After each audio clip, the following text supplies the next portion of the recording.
జై బాబా. మెహర్ బాబా వారి యొక్క ఈ సందేశాలు, సత్యప్రేమ సందేశాలు తెలియజేసేటప్పుడు ఒక క్రమం ఉండాలి అంటారు గురుదేవుడు. చక్కగా ఒక క్రమంలో మన ప్రసాద్ గారు తెలియజేశారు చూడండి, అలాగా ఒక క్రమం ఉండాలట. ఆ క్రమాన్ని మర్చిపోయి అక్కడక్కడ అలాగలాగా వెళ్ళిపోకూడదు. ఆ క్రమంలో చెప్పినప్పుడే ఇతరులు దాన్ని స్వీకరించగలుగుతారు అని తెలియజేస్తున్నారు. ఇప్పుడు రాజమండ్రి నుంచి వచ్చారు సత్యనారాయణ గారు ఉన్నారు, ఆయన పావుగంట చెప్తారు. తర్వాత పెద్ద నుంచి నారాయణ గారు వస్తున్నాడు, ఆయన చెప్తారు. జై బాబు.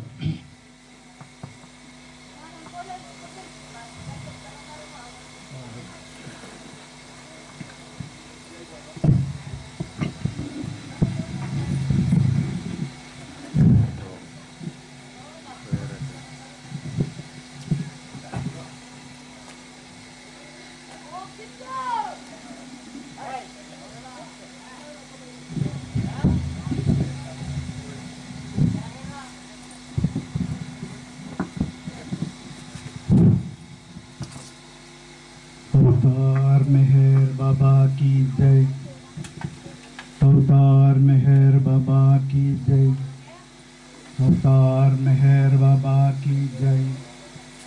मातृश्री मेहर गायत्री देवी समेत सद्गुरु श्री मेहर चैतन्य जी महाराज की जय। मातृश्री मेहर गायत्री देवी समेत सद्गुरु श्री मेहर चैतन्य जी महाराज की जय। मातृश्री मेहर गायत्री देवी समेत सद्गुरु श्री मेहर चैतन्य जी महाराज की जय। जय बाबा।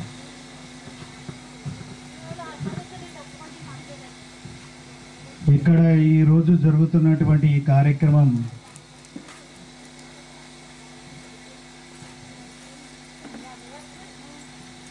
వైభవంగా ఎంతో ఘనంగా నిర్వహించబడుతుంది. దీనికి అధ్యక్షత వహించినటువంటి మెహర్ బాబా వారు, దీన్ని నిర్వహిస్తున్నటువంటి సద్గురు మెహర్ చైతన్య మహారాజు వారు, అమ్మవారి యొక్క ఆశీస్సులతో మనం ఈ గ్రామానికి వచ్చి ఉన్నాం. వారి అనుగ్రహము ఈరోజు ఈ కార్యక్రమముగా వ్యక్తమైనది. మరి ఇక్కడ ఆశీనులై ఉండేటువంటి అవతార పురుషుణ్ణి, సద్గురుదేవులు, అమ్మవారి యొక్క అనుగ్రహము మనం స్వీకరించడానికి ఒక చిన్నటి ప్రయత్నం చేద్దాం. ఈరోజు ఇక్కడ మనమందరం, అయ్యా మాట్లాడకండి, మనమందరం ఇక్కడ ఒక 2 నిమిషాలు మౌనం కమ్ ధ్యానం నిర్వహించుకుందాం. అందరూ కళ్ళు మూసుకోండి, ధ్యానం నిర్వహించుకుందాం. స్ట్రైట్గా కూర్చోండి, స్ట్రైట్గా కూర్చోండి. స్టార్ట్ అవుతుంది.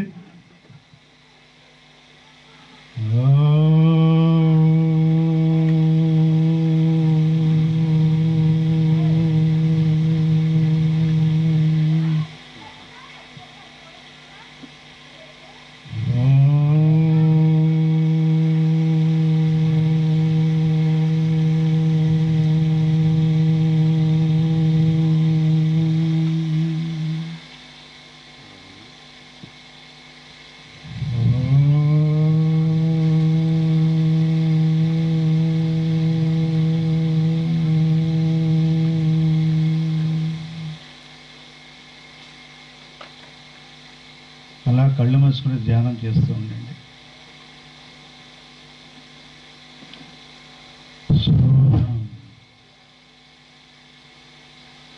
నేను ఆత్మనై ఉన్నాను.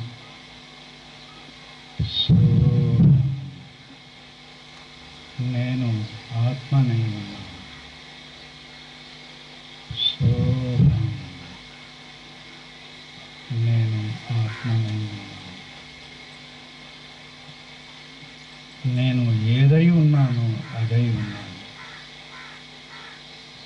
నేను ఈ భౌతిక శరీరమును కాదు, నేను ఈ ప్రాణమును కూడా కాదు, నేను ఈ మనస్సును కాదు. ఇది కానీ నేను ఏదై ఉన్నానో అదే అయి ఉన్నాను.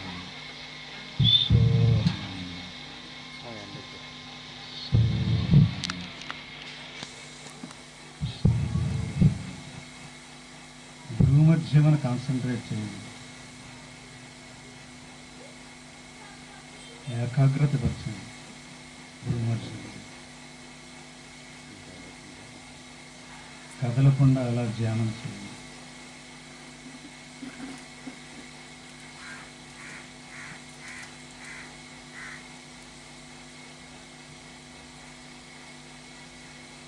ఎందుకంటే మీరు అనుకుంటున్నారు ఇక్కడ కార్యక్రమం కాదు, ఇక్కడ జరిగేటువంటిది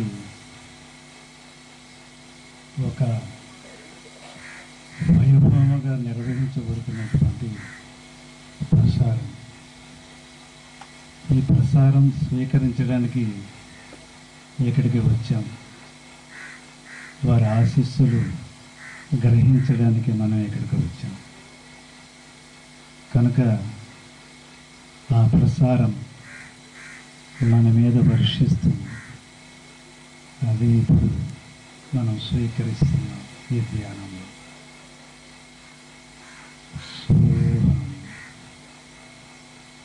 నేను ఆత్మనే ఉన్నాను.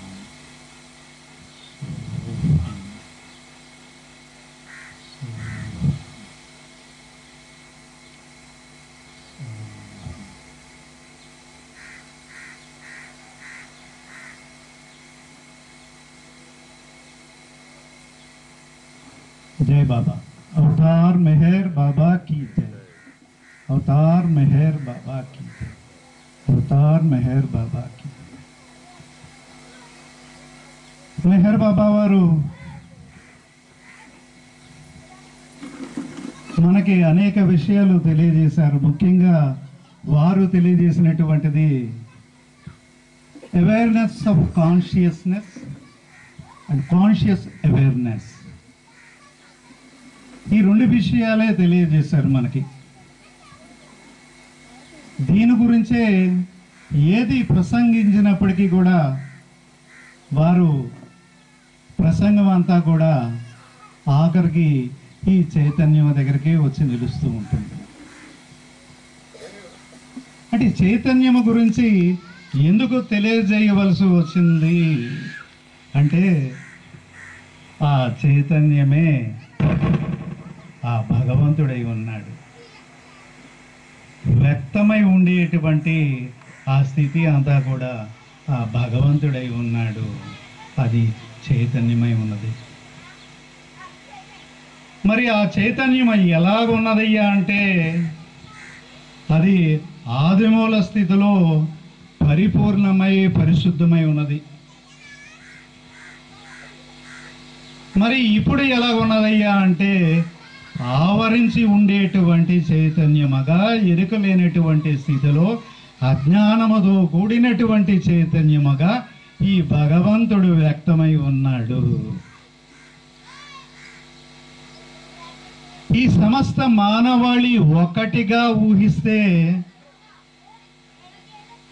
విశ్వ మనస్సుగా వ్యక్తమై ఉండేటువంటి ఈ స్థితిని మనం ఊహించుకుంటే దీని అజ్ఞాన స్థితి అంత అనంతమై ఉన్నటువంటి స్థితి అజ్ఞాన స్థితి. అచైతన్యమైనటువంటి భగవంతుడిగా వ్యక్తమై ఉన్నది. మరి అచైతన్యమై వ్యక్తమై ఉండేటువంటి భగవంతుడి యొక్క స్థితిని చైతన్య స్వరూపుడుగా మార్చుకోవడానికి ఆయన చేసే ప్రయత్నమే అవతార స్థితి.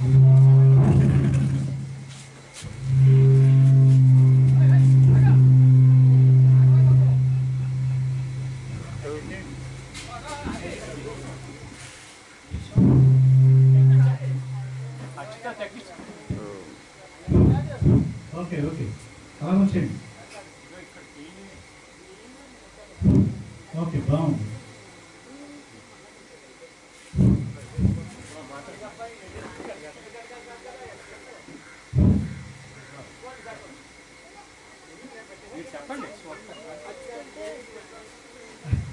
అనుకున్నాడు వచ్చేస్తుంది.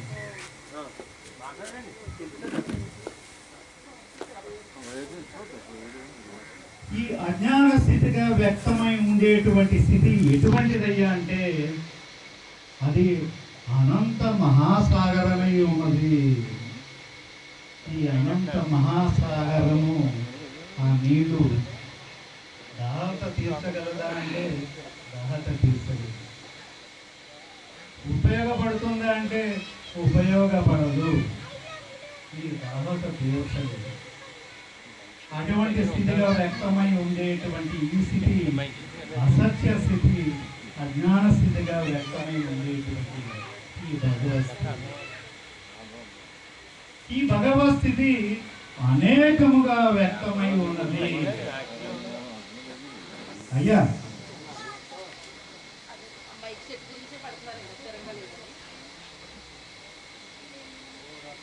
అనేకముగా వ్యక్తమై ఉన్నది. ఏ రూపములో వ్యక్తమై ఉన్నది? ఈ పిపీలి కాది బ్రహ్మ పర్యంతం అనేది చెప్తారు కదా, ఇది ఈ పరిణామములో ఉండేటువంటి ఈ పునర్జన్మల్లో ఉండేటువంటి సమస్తముగా ఈ భగవంతుడు వ్యక్తమై ఉన్నాడు. ఇది ఆయన యొక్క అజ్ఞస్థితి అని తెలియజేస్తారు. ఈ అజ్ఞస్థితిలో ఉండేటువంటి ఆయన యొక్క స్థితి, ఎరుగలేనటువంటి స్థితి, ఈ ప్రాతిభాషిక అహముగా ఉండేటువంటి ఈ స్థితిని మేల్కొల్పడానికి ఈ అవతార పురుషుడు యుగ యుగములుగా ఒక్కొక్కసారి వ్యక్తమవుతున్నారు. అనేక పర్యాయములు వ్యక్తమై వస్తున్నారు. ఈ కాలములో జరాసురుగా, రామచంద్రుడిగా, శ్రీకృష్ణుడిగా, బుద్ధుడుగా,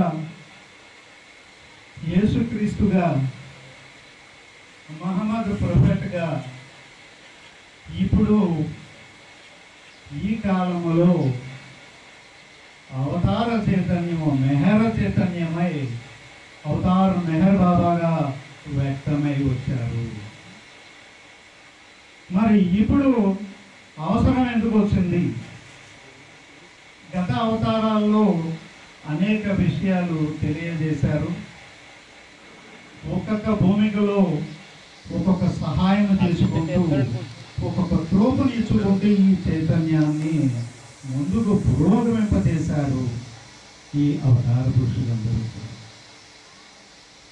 వీరు వదిలినటువంటి కార్యక్రమాన్ని ఆ తర్వాత వచ్చేటువంటి సద్గురువులు వారిలో వ్యక్తమై ఉండేటువంటి ఆ చైతన్యాన్ని ఆధారం చేసుకొని, అంటే రాముడిగా వచ్చినప్పుడు ఆయన వదిలినటువంటి ఆ చైతన్యము రామ చైతన్యము, తర్వాత కృష్ణ చైతన్యము, బుద్ధ చైతన్యము, ఈ చైతన్యములుగా వారిలో వ్యక్తమే మేనిఫెస్ట్ అయినటువంటి ఈ అవతార చైతన్యాన్ని ఉపయోగించుకొని వారు ఈ కార్యక్రమాన్ని జరిపి ఈ మానవాళికి మేల్కొల్పును ఇవ్వాలి అనేటువంటి ఉద్దేశంలో ఈ అవతారాలన్నీ కూడా ప్రయత్నం చేశాయి. మరి వారు నెట్టుకుంటూ వచ్చి కృషి చేసుకుంటూ వచ్చేటటువంటి ఈ చైతన్యానికి ఫైనల్ డిక్లరేషన్ వారు చేసింది ఏంటంటే, మేల్కొల్పేస్తాను నేను, I can not to teach back to awaken. అంటే దేనిలోంచి దేనిలోకి మేల్కొల్పుతారండి? ఈ అజ్ఞాన స్థితిలో ఉండేటువంటి తన యొక్క స్థితిని ఆ ప్రజ్ఞానుభవంలో, ఎరుకలో ఆయన తన యొక్క దివ్యత్వానుభవంలోనికి మేలుకొల్పడానికి ఆయన ఈ ప్రయత్నం చేశారు. ఈ కాలంలో ఉండేటువంటి ఈ అవతార చైతన్యం కలిగినటువంటి ఈ మెహర్. అంటే గత అవతారంలో మనకి ఈ సహాయం చేయడం లేదా అంటే చేస్తూ వచ్చారు. అప్పుడు అవసరం లేదు.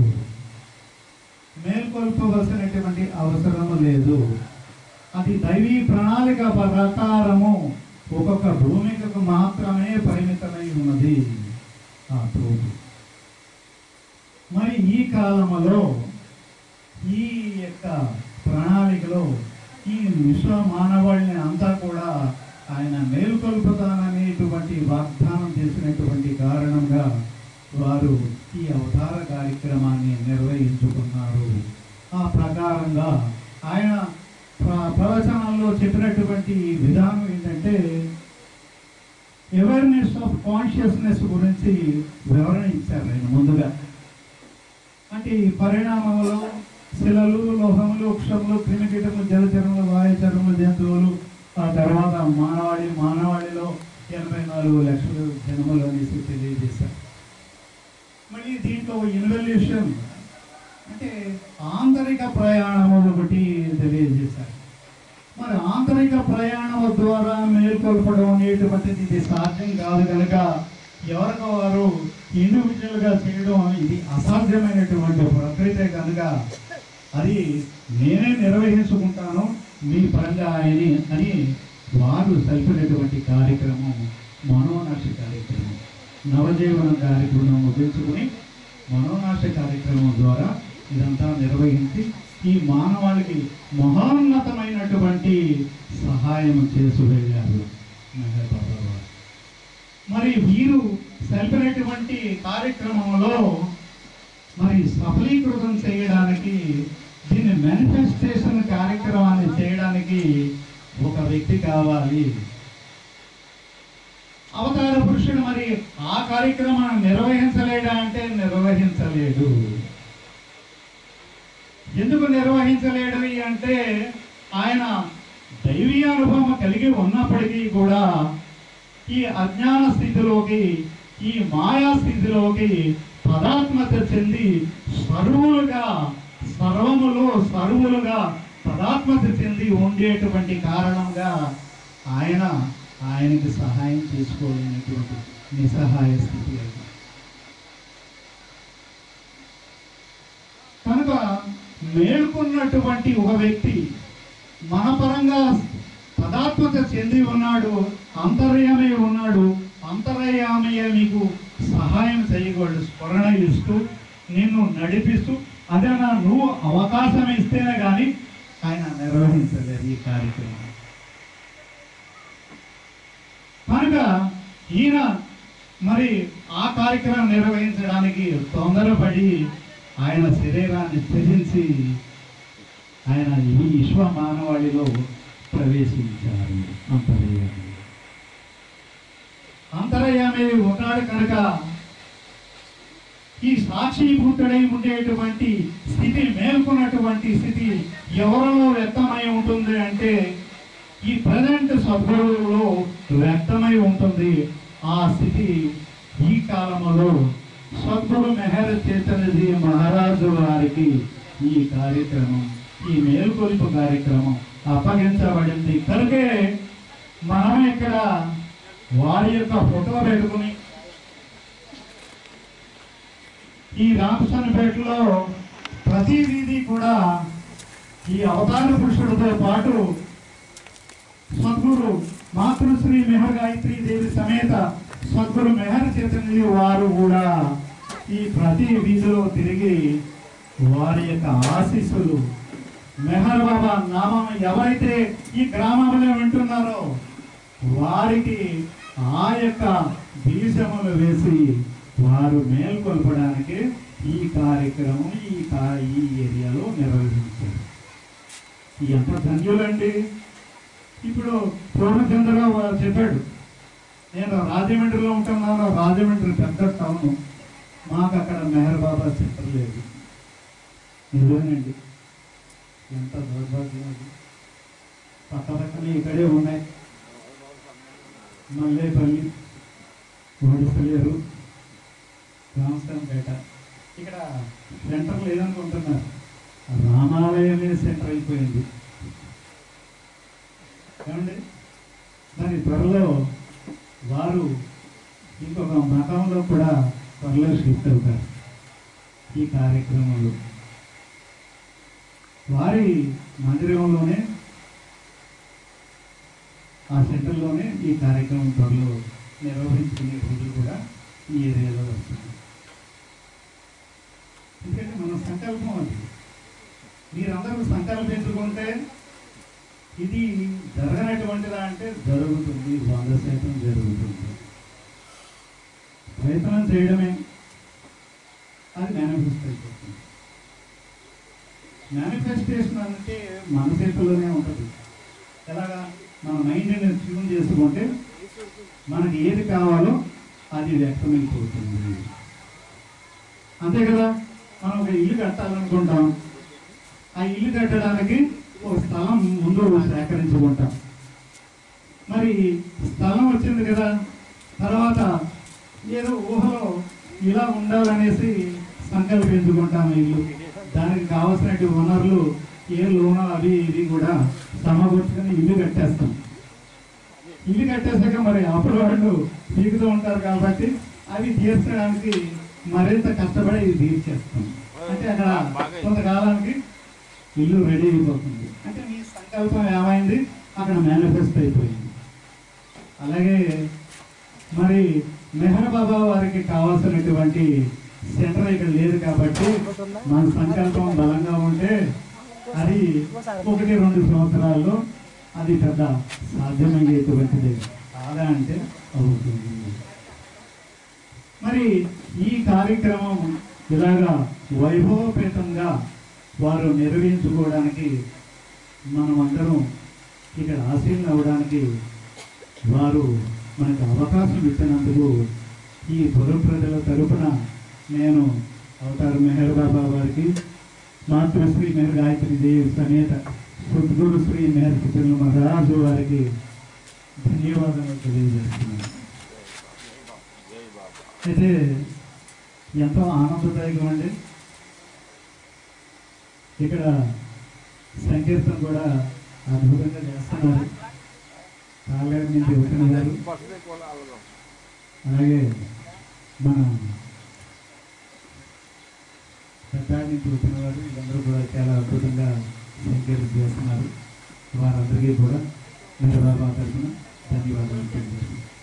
జై బాబా. మెహర్ బాబా.